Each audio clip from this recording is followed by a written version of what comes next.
Selamat siang adik-adik sekalian. Kembali lagi dengan Ibu. Di sini Ibu akan menjelaskan terkait penyusunan proposal penelitian khususnya untuk bab 3. Seperti yang Ibu sudah jelaskan di pertemuan sebelumnya. Jadi sistematika proposal kuantitatif maupun kualitatif. Yang pertama ada sistematika proposal kuantitatif. Untuk bab 3-nya itu terdiri dari 4 poin. Yang pertama ada pendekatan dan metodologi penelitian, yang kedua ada populasi dan sampel, yang ketiga ada teknik dan instrumen pengumpul data, dan yang keempat ada teknik analisis data. Jadi ini nanti Ibu akan berikan contoh untuk bab 3 metodologi penelitian, asosiasi dan kuasi eksperimen. Yang pertama untuk contohnya yaitu untuk metodologi kuasi eksperimen. Nah, sebentar. Oke. Sudah terlihat di layar ya. Jadi untuk bab 3 metodologi penelitian, poin yang pertama ada subbab pendekatan dan metodologi penelitian. Diberikan kalimat penghubung, yaitu pendekatan yang digunakan dalam penelitian ini adalah pendekatan kuantitatif. Nah, baru setelah itu silakan dijelaskan menurut ahlinya. Silakan cari sumber buku atau rujukan dari ahli. Ini contohnya dari Sugiono tahun 2013. Ingat sumber rujukan harus maksimal 10 tahun terakhir. Nah, pendekatan penelitian kuantitatif itu yang seperti apa? Dapat diartikan seperti apa? Begitu. Jadi boleh dijelaskan artinya, boleh dijelaskan konsepnya. Kemudian dalam penelitian tersebut peneliti menggunakan apa? Menggunakan metodologi metodologi kuasi eksperimen. Tipenya apa? Karena tipe kuasi eksperimen itu ada 3 ya. Jadi ada time series design, ada non equivalent control group design, dan ada desain faktorial. Jadi disesuaikan dengan penelitian adik-adik sekalian. Nah, setelah peneliti menjelaskan kuasi eksperimen tipe ini, dijelaskan menurut ahlinya saja konsepnya itu bagaimana kalau tipe penelitian tersebut. Setelah itu harus diberikan gambar atau tabel desain penelitian. Kalau ini sumbernya dari Sugiono tahun 2011. Ini menjelaskan ada desain penelitian untuk non equivalent control group design. Itu ini kelas eksperimen, ini kelas kontrol. Terus ada O1 ada keadaan sebelum treatment. X itu artinya ada treatmentnya berupa apa? Sesuai dengan judul adik-adik sekalian, itu terkait pemberian treatment make a match, inquiry, PBL, jigsaw atau yang lainnya. O2 berarti keadaan setelah treatment. Begitu. Untuk kelas kontrol ada pretestnya itu O3 artinya keadaan sebelum pada sampel kelas kontrol yang tidak diberikan perlakuan, dan tidak ada X artinya kan diberikan perlakuannya itu cuma seperti biasanya menggunakan ceramah atau yang lain. Jadi tidak perlu dikasih simbol. Oke, yang post testnya berarti O4 keadaan setelah adanya itu perlakuan metode ceramah tadi pada kelas kontrol. Begitu. Harus ada ini ya, ada desain penelitiannya. Untuk sebab yang kedua yaitu terkait populasi dan sampel. Nah, di sini dijelaskan saja makna populasi itu seperti apa, mana populasinya menurut ahlinya. Menurut ahli ini Sugiono, jadi populasi itu apa? Kemudian harusnya di sini dijelaskan populasi yang digunakan dalam penelitian ini. Jadi ini harus ada populasi. Kalau sudah dijelaskan artinya harus dijelaskan yang digunakan. Yang digunakan dalam penelitian ini adalah kelas berapa? Jadi populasi itu kan secara menyeluruh kelas 11 ya, kelas 10 ya. Berarti kelas 10 di SMA mana misalnya. Itu ya. Ini dijelaskan secara singkat, boleh dibuat tabel juga boleh. Kemudian setelah populasi dijelaskan, selanjutnya menjelaskan terkait sampel. Jadi sampel menurut ahli itu apa? Sampel adalah bagian dari populasi. Nah, untuk sampel diambil dari yang representatif. Nah, seperti yang Ibu jelaskan kemarin, ada cara mengambil sampelnya itu menggunakan teknik apa? Apakah simple random sampling atau cluster random sampling gitu ya. Jadi ini diartikan sesuai dengan penelitian saudara masing-masing. Jadi ini menggunakan teknik simple random sampling, artinya dilakukan secara acak tanpa memperhatikan strata khusus. Nah, setelah itu jangan lupa diberikan tabel terkait sampel penelitian. Jadi ini tabelnya terkait sampel penelitian. Oke, tabelnya ya. Untuk kelas eksperimen, kelas kontrol, jumlah siswanya berapa? Itu. Oh, ini harusnya dikasih jumlah ya.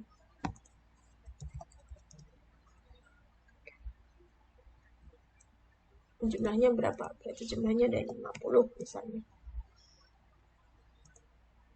Itu ya. Usahakan kalau membuat tabel itu harus dalam satu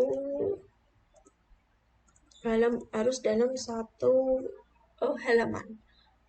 Jadi ini mungkin tulisan dalam tabel itu size-nya 10, terus spasinya single.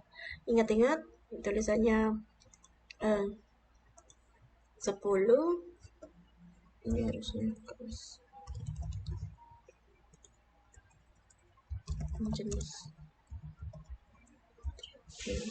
jenis kelas gitu ya.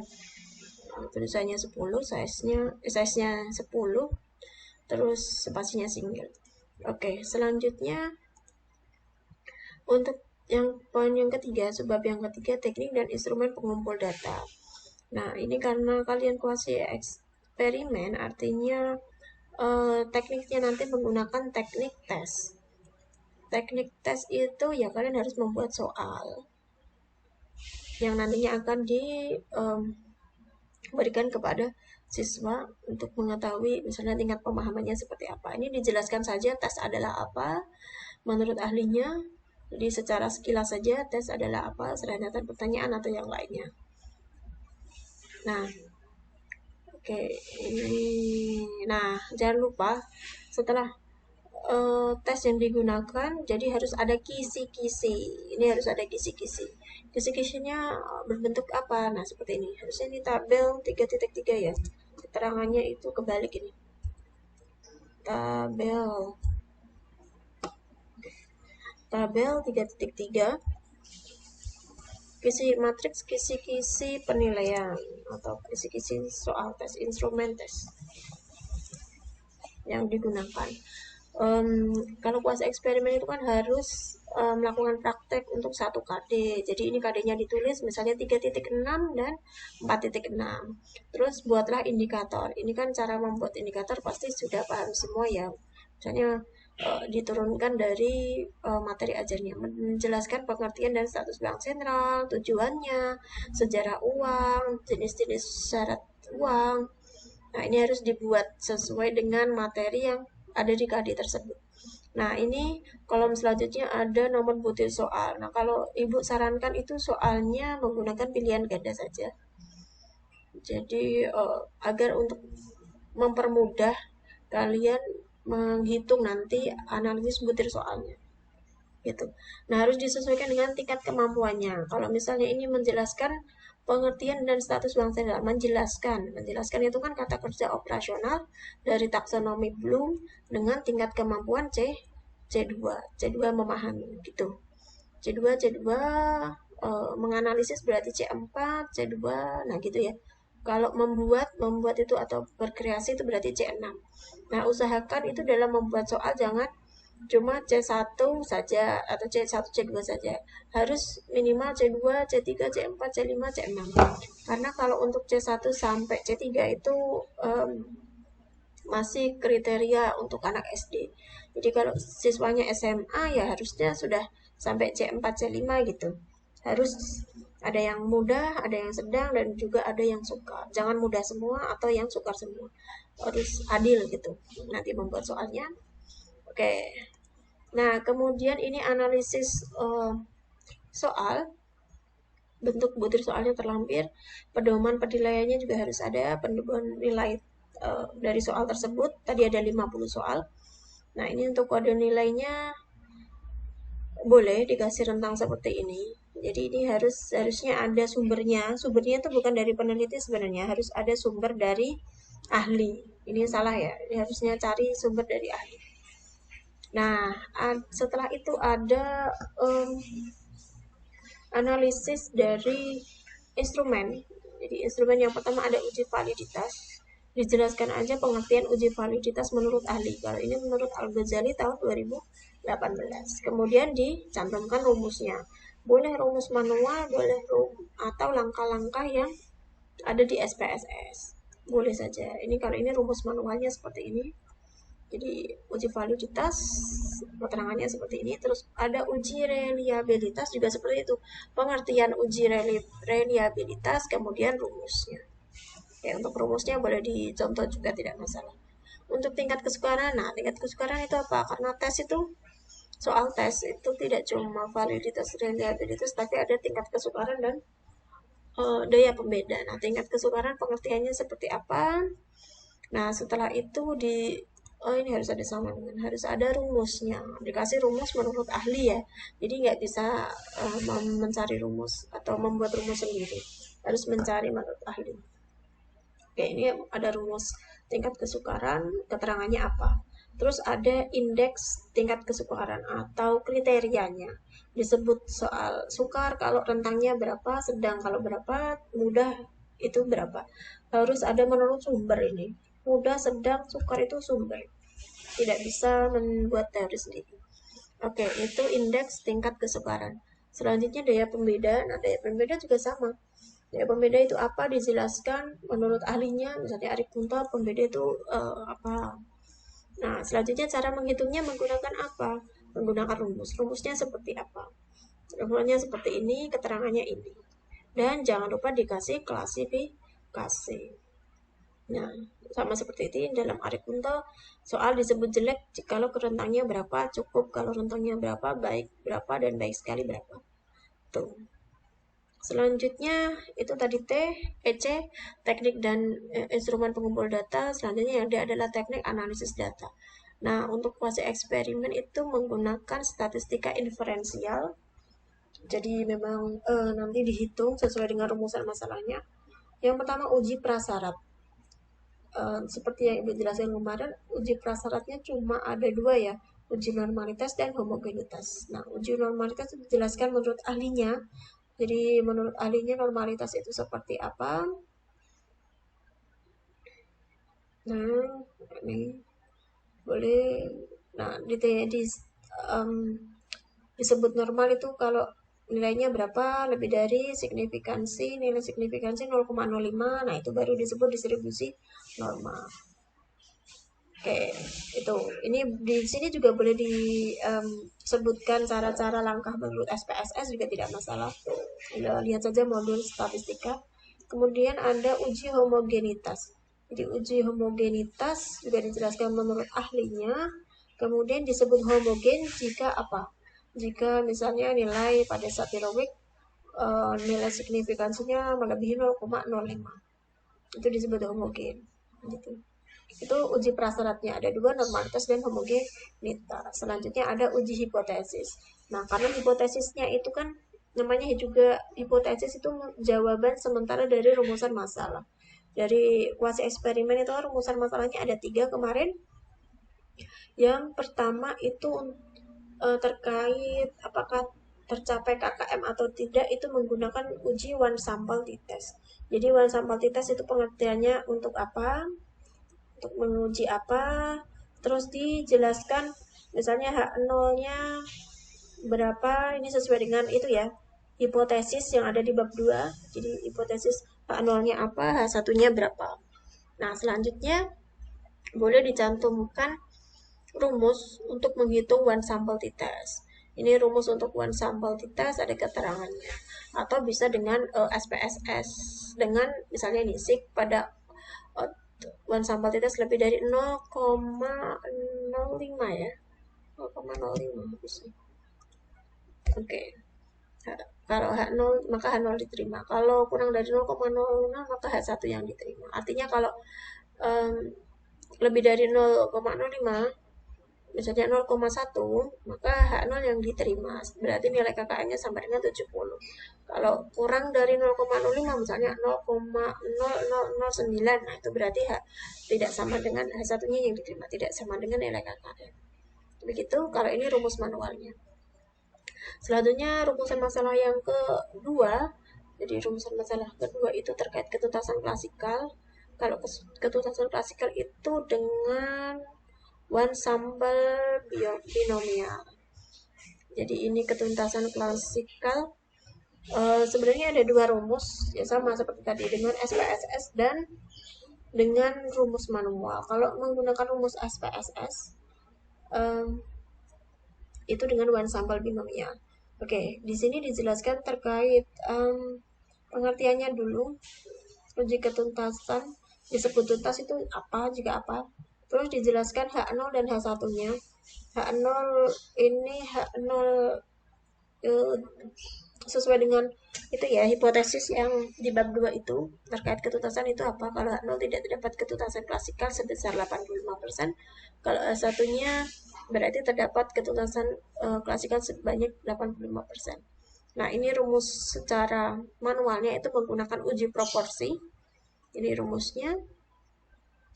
Tapi kalau menggunakan one sample binomial itu menggunakan SPSS, ya sudah berarti bisa juga.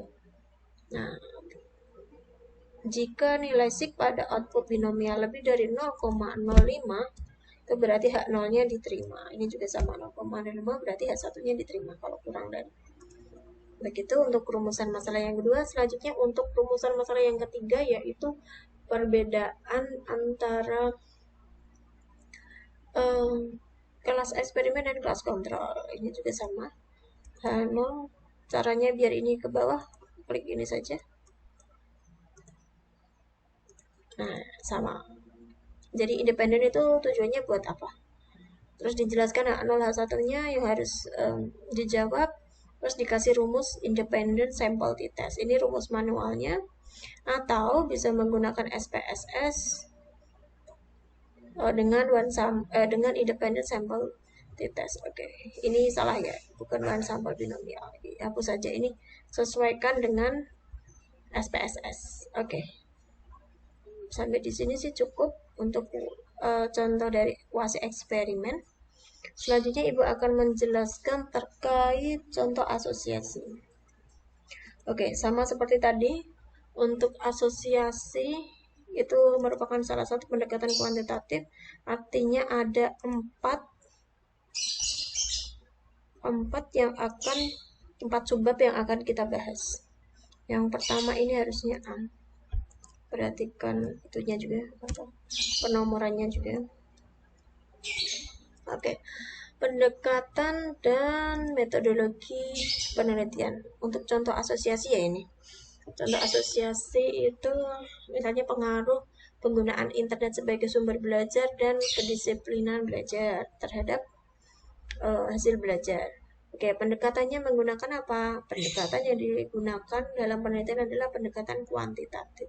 Dijelaskan menurut ahlinya, sama seperti tadi, ahlinya menurut Sugiono. Terus metodologi penelitian yang digunakan adalah metodologi asosiasi. Jadi menurut ahlinya siapa? Mas Sugiono, asosiasi itu seperti apa? Nah, itu dijelaskan juga variabel dalam penelitian ini itu ada apa saja. Nah, ini harus ya. Nah, variabel independen atau variabel bebas yaitu X1 dan X2. X1-nya apa? Penggunaan internet sebagai sumber belajar daring, dan motivasi belajar itu variabel X2-nya. Untuk yang dependen, variabel yang terikat yaitu hasil belajar atau prestasi belajar. Setelah variabelnya dijelaskan, jangan lupa diberikan desainnya. Desain penelitiannya seperti ini. Untuk X1 di sini dalam kotak-kata, terus X2 itu motivasi belajar yang nanti hasilnya akan mempengaruhi di sini prestasi belajar, variabel dependen gitu. Diberikan rancangan penelitiannya, gambarnya, lalu diberikan keterangan gambar. Oke, itu untuk subpoin A. Untuk selanjutnya subbab yang B, yaitu populasi dan sampel. Populasi apa? Pengertian ahlinya bagaimana populasi itu seperti apa. Nah, terus populasi dalam penelitian ini siapa saja? Nah, ini dijelaskan dari kata-katanya terlebih dahulu.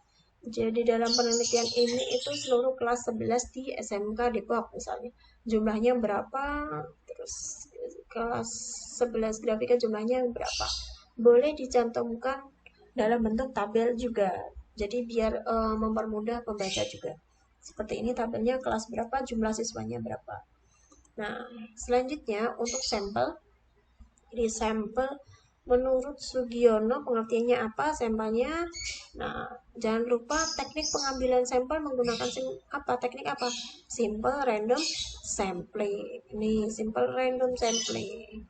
Pengertian simple random sampling itu apa? Jadi dilakukan secara acak tanpa memperhatikan strata. Kemudian dalam menghitung sampel itu kan harus ada rumusnya. Nah, salah satu rumusnya ini menggunakan rumus Slovin. Jadi menurut Slovin itu rumusnya bagaimana? Dicantumkan rumusnya seperti ini, rumus Slovin dikasih keterangan. Nah, setelah rumusnya dicantumkan, baru dihitung berdasarkan rumus tersebut. Ini ya, rumusnya tinggal di copy saja di bawahnya, terus dihitung, dan ketemunya berarti jumlah sampelnya 56. Yang awalnya tadi ini populasinya 66, jadi sampelnya menjadi 56. Begitu. Terus ini juga boleh ditaruh dalam tabel, jadi untuk mempermudah. Jadi berdasarkan proporsinya, kalau jumlah siswanya 33, awalnya 33, terus ini 33 per jumlah siswa dikali 56 sampelnya. Jadi proporsinya itu 28 begitu, biar secara adil.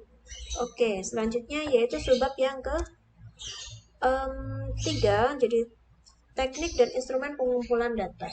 Yang pertama teknik pengumpul data, karena asosiasi, jadi ini menggunakannya mungkin ada beberapa cara, jadi mulai dari angket, terus observasi, dan juga wawancara. Yang pertama observasi. Dijelaskan menurut ahlinya observasi itu apa. Terus observasi yang pada penelitian ini tuh ngapain saja. Nah, itu harus dijelaskan secara singkat. Jadi ini yang dilakukan pada penelitian ini itu apa. Tujuannya apa misalnya.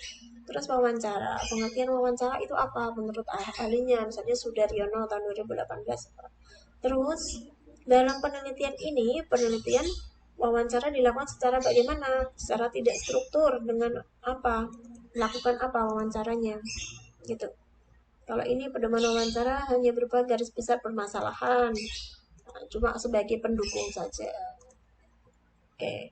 Selanjutnya untuk kuesioner. Nah ini yang paling penting di penelitian asosiasi. Jadi ada angket, dijelaskan dulu pengertian angket menurut ahlinya seperti apa. Setelah itu, nah, pengumpulan data penelitian ini berupa angket dilakukan secara tertutup. Kalau ini berhubung pembelajarannya masih daring, jadi masih menggunakan Google Form. Jadi dikasih link, begitu. Terus selanjutnya dokumentasi. Nah, dokumentasi dalam penelitian asosiasi itu biasanya digunakan untuk melihat nilai PTS-nya, gitu. Jadi pengertian menurut ahlinya terlebih dahulu, baru dalam penelitian ini itu digunakan buat apa nilai PTS-nya, dokumentasinya berupa untuk mengetahui nilai PTS-nya dari mata pelajaran apa misalnya. Nah, Oke, selanjutnya instrumen pengumpul data. Jadi instrumen penelitian itu apa, menurut ahlinya seperti apa, terus selanjutnya langkah-langkah menyusun instrumen. Pertama, membuat kisi-kisi instrumen. Nah, untuk angket bentuknya seperti ini ya, per variabel. Jadi tadi kan variabelnya penggunaan internet sebagai sumber belajar. Nah, ini penggunaan. Nah, ini variabelnya, indikatornya ini menurut ahli, jangan lupa ini menurut ahli ya, bukan menurut pandangan sendiri. Nah, nomor butir pertanyaan nanti bisa positif, bisa negatif, bisa divariasi gitu. Nah, jumlahnya berapa? 25 maksimal. Ya, boleh 25. Lebih juga tidak masalah. Itu untuk variabel yang pertama. Untuk variabel yang kedua, tentang motivasi belajar. Jadi indikator menurut ahlinya apa saja? Terus dikasih nomor butir pertanyaan positif negatif. Terus ada jumlahnya berapa. Selanjutnya tadi kisi-kisi. Selanjutnya adalah penilaian skor. Nah, penilaian skor itu pengertian dulu. Menurut ahli boleh bisa menggunakan penilaian skornya menggunakan skala Likert. Nah, skala Likert itu apa? Nah, itu dijelaskan ada 5 alternatif, misalnya sangat setuju, setuju, netral, tidak setuju, sangat tidak setuju. Nah, ini kan digunakan untuk menilai angketnya nanti. Nah, ini pedoman untuk menilai angket. Jadi ada SS itu poinnya berapa? 5, 4, 3, 2, 1. Kalau negatif 1, 2, 3, 4, 5 gitu. Terus selanjutnya sudah dibuat kisi-kisi, sudah dibuat pedoman penilaian, selanjutnya uji coba instrumen. Nah, uji coba instrumen itu ada uji validitas. Yang pertama, dijelaskan saja validitas itu apa menurut ahli. Kemudian ini kalau ini dijelaskan langkah-langkah berdasarkan SPSS-nya. Ini sudah ada di modul ya. Jadi ini boleh dilakukan secara sekilas. Nah, ini data valid kalau F hitung lebih dari L tabel. Nah, penulisannya itu lebih baik ini ditaruh di bawah. Seperti ini nanti. Ya, nah, ini ya nanti biar penulisannya rapi. Begitu seterusnya. Kalau ada yang tulisannya perlu ditaruh di bawah ya di bawah saja.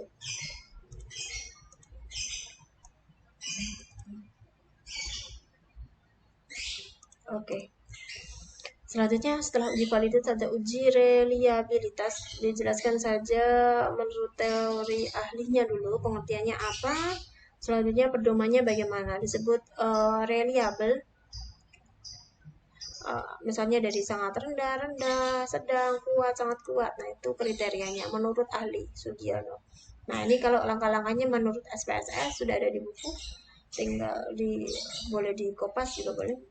Nah, sudah ya, cuma uji validitas dan reliabilitas. Selanjutnya ada teknik analisis data.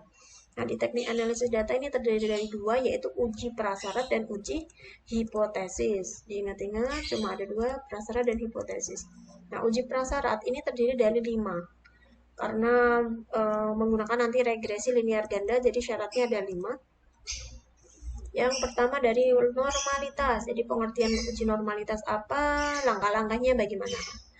Terus yang kedua ada linearitas. Jadi pengertian linearitas, langkah-langkahnya bagaimana. Terus multikolinearitas, dijelaskan pengertiannya, baru langkah-langkahnya seperti apa. Terus uji heterokedastisitas itu bagaimana, langsung langkah-langkahnya seperti apa. Terus ada autokorelasi, dijelaskan pengertiannya, baru langkah-langkahnya seperti apa. Gitu. Untuk uji prasyarat ada 5. Selanjutnya ada uji hipotesis. Nah, uji hipotesis itu kan menjawab rumusan masalah. Rumusan masalahnya ada 3. Untuk rumusan masalah yang nomor 1 dan 2 itu dijawab menggunakan analisis regresi linear sederhana. Nah, dijelaskan saja pengertiannya apa. Terus kemudian yang diukur dalam penelitian ini apa? Nah, X1 terhadap Y dan juga X2 terhadap Y. Boleh dijelaskan langkah-langkahnya seperti apa.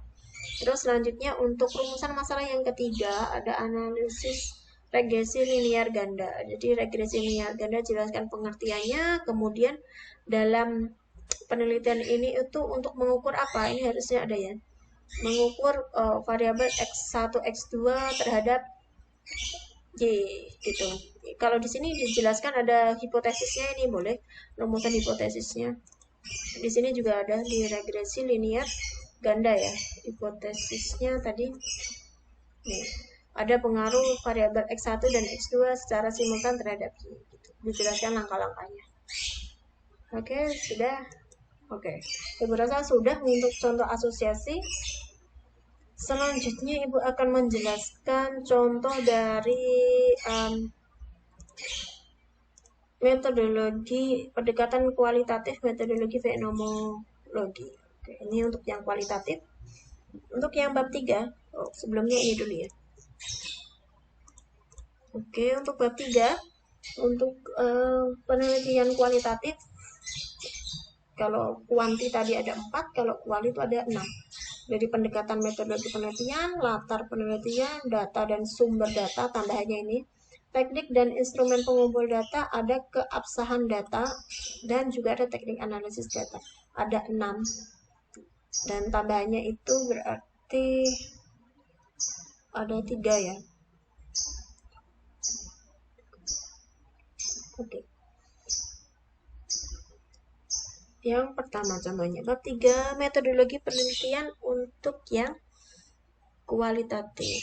Nah, ini pendekatan penelitian ini menggunakan pendekatan apa? Kualitatif. Menurut Mulung misalnya, tahun 2017 penelitian kualitatif apa? Dijelaskan pengertiannya dulu. Nah, selanjutnya metodologi yang digunakan apa? Nih, Ibu kasih merah dulu. Nah, selanjutnya metodologi yang digunakan apa? Misalnya fenomenologi atau studi kasus atau yang lainnya. Sesuaikan dengan penelitian masing-masing ya. Nah, baru dijelaskan pengertiannya seperti apa. Dijelaskan menurut ahli. Nah, ini menurut ahli. Baru disimpulkan menurut bahasa kalian sendiri. Jadi metodologi tadi fenomenologi apa?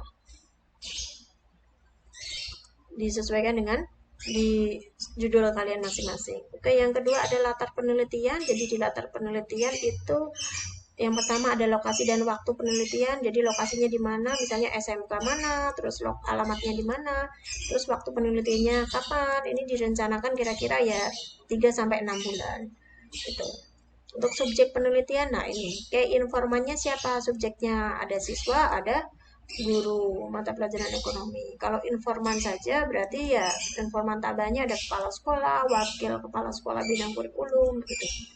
Untuk poin yang C ada data dan sumber data, dijelaskan saja data menurut ahli itu seperti apa.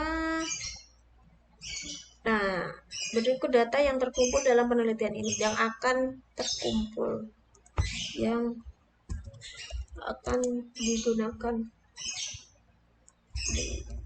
kan dalam penelitian ini. Misalnya data hasil wawancara.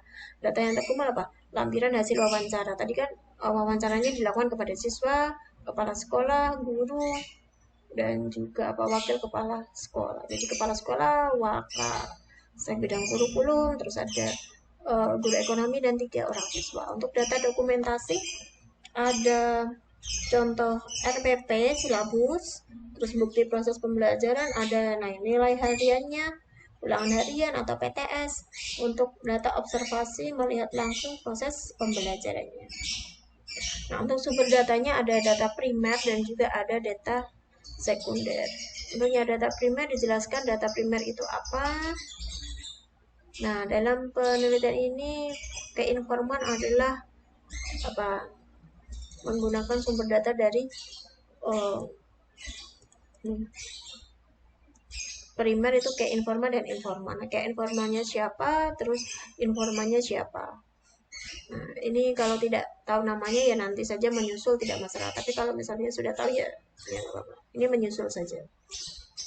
Oke, ini kalau mau dikasih tabel kalau sudah tahu namanya ya tidak masalah, kalau tidak masalah. Tidak perlu dikasih karena baru rancangan. Untuk data sekunder, nah data sekunder itu apa? Sumber data sekunder dijelaskan pengertiannya. Dan data sekunder itu kan untuk penambah materi, isinya boleh dari buku, sumber, jurnal atau yang lainnya. Nah, yang digunakan dalam peneliti ini apa? Data sekundernya RPP, silabus, gambar, bukti penilaian. Boleh dibentuk tabel seperti ini untuk mempermudah pembaca. RPP, bukti proses pembelajaran, bukti penilaian, melihat langsung proses pembelajarannya. Selanjutnya, poin yang keempat, subbab ada teknik dan instrumen pengumpul data. Jadi dijelaskan menurut ahlinya, menurut Sugiono. Jadi teknik pengumpul data itu apa, terus menggunakan teknik apa saja yang digunakan dalam penelitian ini. Yang pertama ada wawancara. Ini yang paling penting dalam penelitian kualitatif. Jadi wawancaranya dilakukan. Pengertian wawancara itu seperti apa? Nah, wawancara menurut ahlinya seperti apa? Terus wawancara akan dilakukan kepada siapa? Kepala sekolah, wakasek misalnya, guru, pada siswa. Kalau tidak ada namanya tidak perlu dicantumkan. Terus ini harus ada ini ya, ada kisi-kisi lembar pedoman wawancara. Pertama fokus. Fokus itu maksudnya ya fokus sesuai dengan judul implementasi pembelajaran ekonomi. Aspeknya apa saja? Misalnya ini ada perencanaan.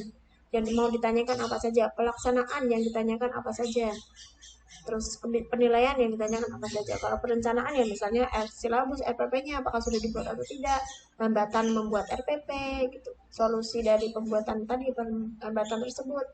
Kalau pelaksanaan ya model metode yang digunakan, media apa yang digunakan, materinya apa, respon siswanya bagaimana, ada hambatan tidak dalam pelaksanaan, solusinya bagaimana. Untuk penilaian misalnya kebijakan dalam pembuatan kisi-kisi, terus ada pedoman penilaiannya bagaimana, respon siswa bagaimana, hambatan dan solusi. Itu dikasih. Nah, di sebelah kanannya ada kolom nomor pertanyaan untuk kepala sekolah, nomornya ditujukan nomor berapa saja, wakil kepala sekolah berapa saja, guru berapa saja, siswa berapa saja. Jadi buat pertanyaannya ini hitungannya banyak ya. Ini ada 28 pertanyaan, ini 28, ini 49, ini ada 27. Jadi membuatnya itu sebenarnya banyak. Cuma poinnya hampir sama saja gitu. Oke, untuk observasi, teknik selanjutnya observasi. Jadi observasi menurut ahli itu apa? Kemudian dijelaskan dalam penelitian ini itu menggunakan observasi dilakukan untuk apa? Di dalam penelitian ini observasi itu mengamati apa proses pembelajarannya misalnya. Nah, pedoman observasi yang diobservasi apa misalnya? Perangkat pembelajaran dari kalender, prokta, promes, silabus, RPP. Untuk pelaksanaannya apa? Misalnya kegiatan pendahuluan, inti, penutup, evaluasi, media. Nah, gitu. Ini dikembangkan sendiri oleh peneliti. Selanjutnya teknik yang ketiga ada dokumentasi. Jadi dokumentasi itu pengertian menurut ahlinya apa? Nah, selanjutnya dalam dokumentasi yang digunakan itu apa? Misalnya dalam penelitian ini berupa rekaman suara, terus apalagi dokumentasi perangkat pembelajaran, bukti proses pembelajaran, dan bukti penilaian. Begitu di dalam penelitian ini.